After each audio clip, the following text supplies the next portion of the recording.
तीसरी चीज सलाम का जवाब ना देना।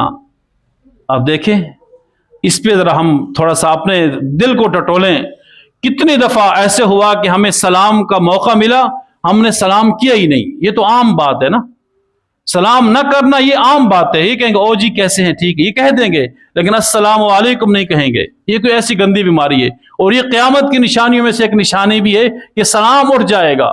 आज उम्मत से सलाम उठ गया, और अल्लाह के रसूल ने इसी सलाम के मुताल्लिक इरशाद फरमाया कि जो सलाम करते हैं उसके दिल में किब्र पैदा ही नहीं होता, तकब्बुर पैदा ही नहीं होता।